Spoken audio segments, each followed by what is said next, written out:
وعلیکم السلام ورحمۃ اللہ وبرکاتہ۔ ماہ ربیع الاول ہمارے یہاں حضور علیہ الصلوۃ والسلام کی ولادت کے مہینے کے طور پر جانا جاتا ہے، اور یہ بات بھی یقینی ہے کہ حضور علیہ الصلوۃ والسلام کی دنیا میں تشریف آوری والا دن ایک انقلابی دن تھا، جو تمام اہل ایمان کے لیے خوشی مسرت کا باعث۔ لیکن حضور علیہ الصلوۃ والسلام کی آمد مبارک اور آپ کی بعثت کا جو مقصد تھا وہ لوگوں کو ایمان پر لانا، آخرت کی طرف متوجہ کرنا، اللہ اس کے رسول کی حکموں کی بجاوری پر لوگوں کو قائل کرنا، آمادہ کرنا، یہ تھا۔ تو اس مقصد کے لیے حضور علیہ الصلوۃ والسلام دنیا میں تشریف لائے۔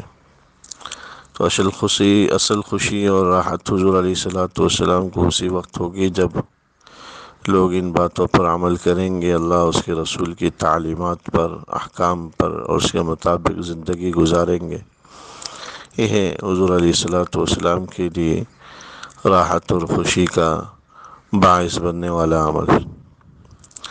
ماہ ربیع الاول کے ایک مہینے پہ آپ کی آمد پر گھروں میں جو ہے روشنیاں کرنا، لائٹیں لگا لینا، جھنڈے لگا لینا، یہ طرح طرح کے تقریبات منعقد کرنا، نعتیں چلا لینا اور جلسے جلوس کرنا، یہ وہ طرز عمل ہے جو حضرات صحابہ کے زمانے میں نہیں پایا جاتا تھا، بلکہ وہ حضرات ہر حال میں عمل کو ترجیح دیتے تھے، حضور کی تعلیمات اور ہدایات پر زندگی گزارنے کا اہتمام کرتے تھے۔ ان چیزوں کا اہتمام نہیں ہوتا تھا، اور نہ ہی یہ چیزیں حضرات صحابہ کے زمانے میں موجود تھیں۔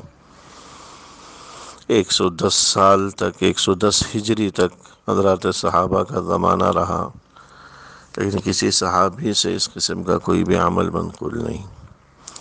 لہذا کوئی آدمی اگر ان کاموں کو، جھنڈیاں لگانے کو، لائٹنگ کرنے کو، جلسے جلوس وغیرہ کرنے کو سنت سمجھتا ہے، اجر و ثواب والا عمل سمجھتا ہے، تو یہ بدعات کے زمرے میں داخل ہے، اور بدعات کو ترک کر دینا چاہیے، چھوڑ دینا چاہیے، اور اصل جو چیز ہے وہ اتباع رسول، اس کی طرف ہماری توجہ ہونی چاہیے۔